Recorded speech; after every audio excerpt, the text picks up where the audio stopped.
Voices to be heard. Stick to the frequency that amplifies those voices, stories, and reports that make the difference. This is Agidigbo News, 88.7 FM, the people's voice.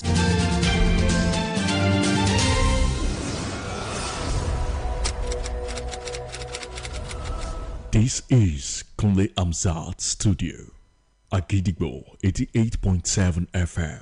Welcome to News Around the World.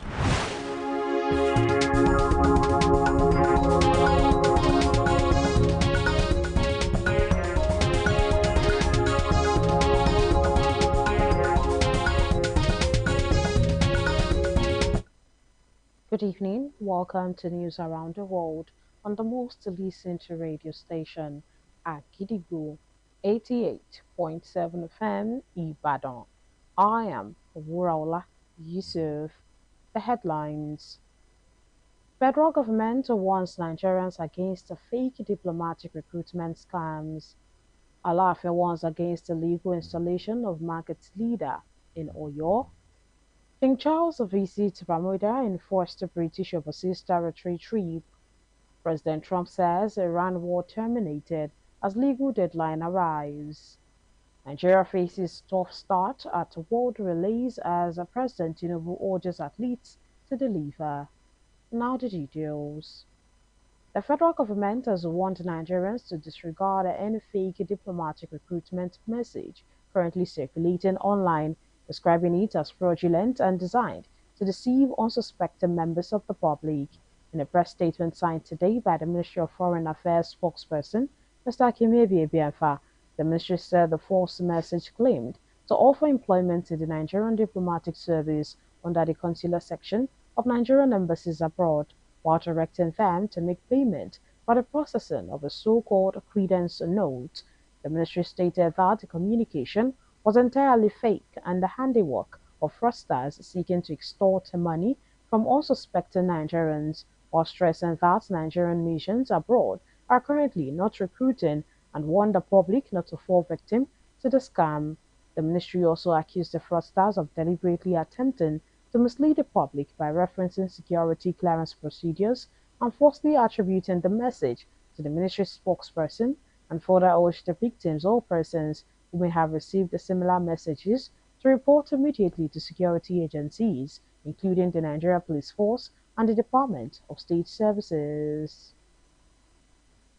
The World Egungun Festival Symposium has brought attention to the role of culture in the creative economy. But how far can cultural festivals like this impact economic growth and promote a tradition in modern society? With growing interest in cultural heritage and tourism, conversations around preserving indigenous practices are becoming more important. Agidigbo FM News correspondent Remile Kwalausa reports. In the spirit of celebrating and honoring Yoruba ancestral heritage, the Sahara Center organized the World Egungun Festival Symposium. The symposium focused on tradition, tension and transformation of Egungun was held at the new local government building, Secretariat in Ibadan. The event brought together people to talk about the value of Egungun culture. The event was lively with Egungun dances and different cultural displays that showed the richness of the tradition. The Honorable Commissioner for Culture and Tourism in Oyo State, Dr. Wasiu Olatunbosun, spoke about the efforts being made to promote culture and prepare for the festival. The Executive Director of the Sahara Center, Dr. Adun Okupe, talked about the importance of the festival and what people can learn from it. Cultural practices alone, but all the different elements that make it, the costumery, the fashion, the music, the families, all of those things, particularly in the tension now that we have with internationalization, globalization, etc. Professor Shola Olonyomi from the Institute of African Studies shared views on how the culture can attract people from outside the country. Egungun is fashion, Egungun is innovation, because every year when there's Odun, every year there's a festival. Egungun is always self-transforming, what they wear, what they dance, and the overall enactments. So it's one serious conversation will change. Unlike when we assume that people will just fixated in the ancient past. The symposium showed that culture is not just tradition, but also something that can support growth and development in society. Remilekun Alausa, Agidigbo FM News. The Aláàfin of Ọ̀yọ́, Ọba Akeem Owóadé, has warned against what he described as an illegal installation of a market leader in Oyo State, declaring that such actions were unauthorized and of no legal effect. In a statement issued today by Alaafin's Director of Media and Publicity, Mr. Bode Durojaye, the monarch cautioned one Ismaila Kolawole Salam, also known as Olaiya, to stop parading himself as Babaloja of Oyo, adding that the palace would not recognize any appointment made outside established procedures. The statement noted that any chieftaincy title or their equivalent conferred without the approval of the paramount ruler of Oyo Kingdom, Oba Wade, is illegal, null and void, while warning members of the public against dealing with him in any official capacity. The statement further said the monarch would not tolerate any action seen as undermining traditional authority or established processes, stressing that steps will be taken to preserve peace and order within the kingdom. The chairman of Agidigbo FM, Dr. Oriyomi Hamzat, has showed a strong commitment to community welfare by organizing a large-scale free eye treatment program aimed at supporting individuals with various eye conditions. The outreach, held at the Broadcasting House, drew a significant crowd of over 1,000 people seeking medical care. In a community where access to affordable healthcare remains a challenge, the program served as a vital intervention, restoring not only vision but also hope for a better quality of life. Agidigbo FM correspondent Abiodun Oloyede brings a report. With a deep interest and passion to ensure well-being of residents of Oyo State and beyond, Dr. Oriyomi Hamzat today organized a free eye treatment program. Over 1,000 individuals with various eye conditions. The outreach took place at the Agidigbo Broadcasting House and attracted many people in need of medical attention. Beneficiaries received consultations, screenings, and treatments at no cost, bringing relief and hope to many in the community. The initiative highlights the importance of accessible healthcare and community support. Medical professionals and volunteers were present to ensure smooth coordination and quality care. Many attendees expressed gratitude for the opportunity, noting that such programs are life-changing, especially for those who cannot afford regular medical services. The organizer, Dr. Oriyomi Hamzat, shared his aim and purpose for organizing this program. There was a time I invited my friends from United Kingdom. He brought his people to Nigeria to do free eye treatment. That time they realized many of them had cataracts and the operation is needed. So when I contacted the eye clinic, I was informed that the cataract operation needed a lot of money. So I have to work hard and get the money ready before I now invite them to come down and do the operation. The coordinator for eye healthcare, Mr. Isaac, gave his perspective on the importance of having a healthy eye and praised to Dr. Oriyomi Hamzat for giving back to the community. He has given a lot of people free glasses, free medication. This is not the first time he is doing it. It's not even because of the political ambition he's pursuing. This is somebody that has been doing this from time to time. You understand, reaching out to a lot of people, as many as he can, to ensure that avoidable blindness is achieved. Majority who came for the eye treatment shared their thoughts and prayed for Alhaji Dr. Oriyomi Hamzat. I came for eyes test. For someone to think of doing something like that to people around him, we need to appreciate that person. We really appreciate him. I don't know how to say it, but God will appreciate him. This initiative goes beyond medical outreach.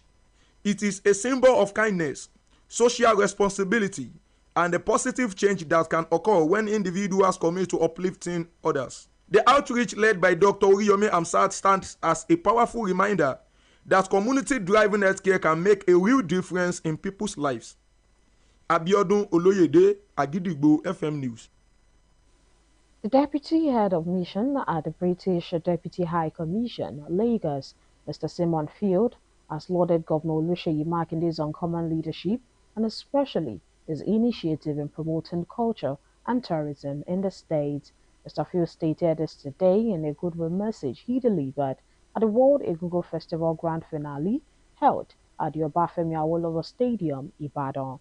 In his speech at the festival, the state governor reiterated his pledge to continue to support culture and tourism as means of enhancing its economic value chain in the state, commending all stakeholders, sponsors, and different masquerades for their effort and performances. The governor called on the organizers to put in more effort in support of the festival.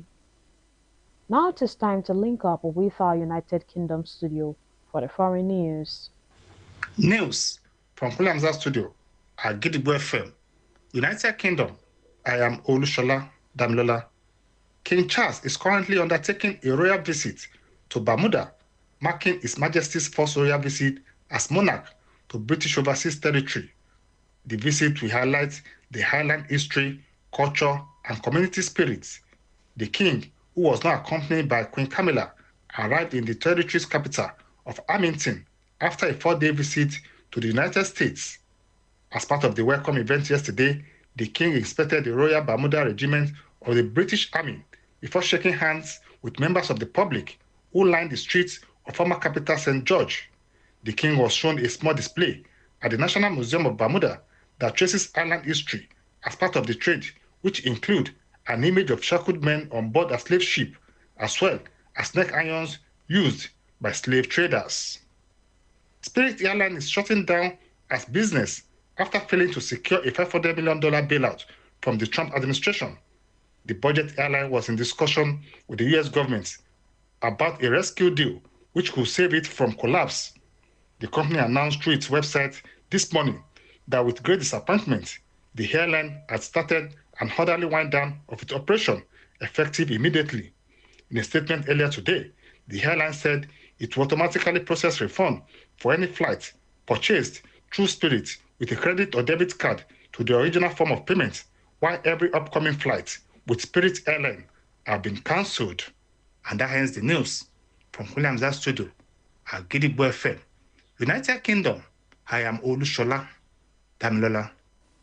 We shall also be moving to our Maryland studio, United States, for more foreign news. News from Kule Amzat studio, Agidigbo FM, United States. I am Oluwatosin Sonya.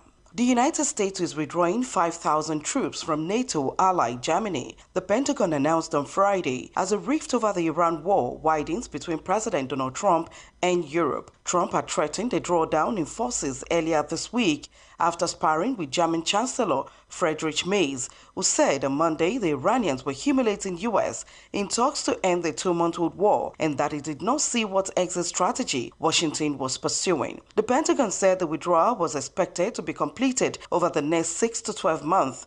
Germany is home to some 35,000 active duty U.S. military personnel, more than anywhere else in Europe. The official also cast the decision in terms of the Trump administration's push for Europe to become the main security provider on the continent. But it is nonetheless another potent reminder of Trump's willingness to respond to perceived disloyalty by allies.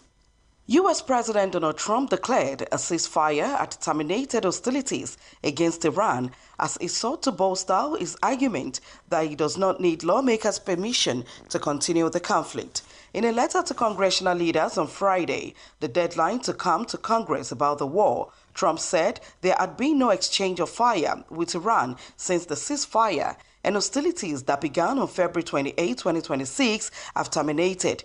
Under the 1973 War Powers Resolution, a U.S. president can wage military action for only 60 days before ending it, asking Congress for authorization or seeking a 30-day extension due to unavoidable military necessity regarding the safety of United States Armed Forces while withdrawing forces. On Friday, Iran state news agency said Tehran had sent its latest proposal for negotiations with the U.S. to Pakistani mediators. However, Trump swiftly rejected it. And that is the news from Kule Amzat studio at Gidigbo FM, United States. I am Oluwatosin Sonia. And now the exciting world of sports. Nigeria's relay teams will face a stiff competition at the 8th World Athletics Relays Championship, which kicks off today at the National Stadium in Gaborone, Botswana, with qualification spots for major global events at stake. The competition features 743 athletes from 40 countries, with Nigeria competing in all 6 relay events as it seeks to improve on its modest record of 2 medals, a bronze in 2014 and gold in 2015. Team Nigeria has been drawn in highly competitive heats, starting with a mixed 4x400 meter where it will battle the Netherlands, Jamaica, Poland, China, Japan, and Canada in one of the most decisive opening races, and only the top 2 teams in each heat, alongside the 2 fastest losers, will qualify for the final and secure World Championship spots. Despite the tough draws, the federal government has expressed confidence in the team's chances. President Bola Tinubu, through the Director General of the National Sports Commission, Bukola Olopade, urged the athletes to rise to the occasion while stressing the importance of the relays to Nigeria's sporting success. To wrap up the news this evening, here is a recap of the headlines. Federal government warns Nigerians against the fake diplomatic recruitment scams. Alaafin warns against illegal installation of market leader in Oyo. King Charles' visit to Bermuda enforced a British overseas territory trip. President Trump says Iran war terminated as legal deadline arrives. Nigeria faces tough start at World Relays as President Tinubu orders athletes to deliver.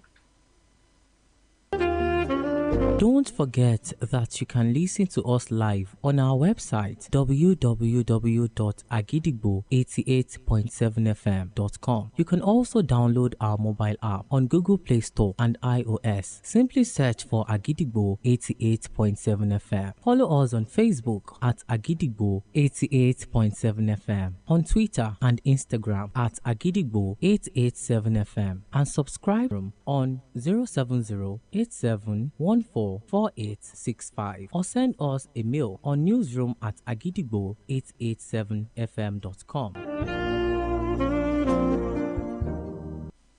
And before we go this evening, here is a quick tip. Our greatest glory is not in never falling, but in rising every time we fall. Finally, we have come to the end of the news around the world on the most listened to radio station at Gidigbo 88.7 FM Ibadan. I am WURAOLA YUSUFF. Thank you for listening. Good evening. News is information, and information is power. At Agidigbo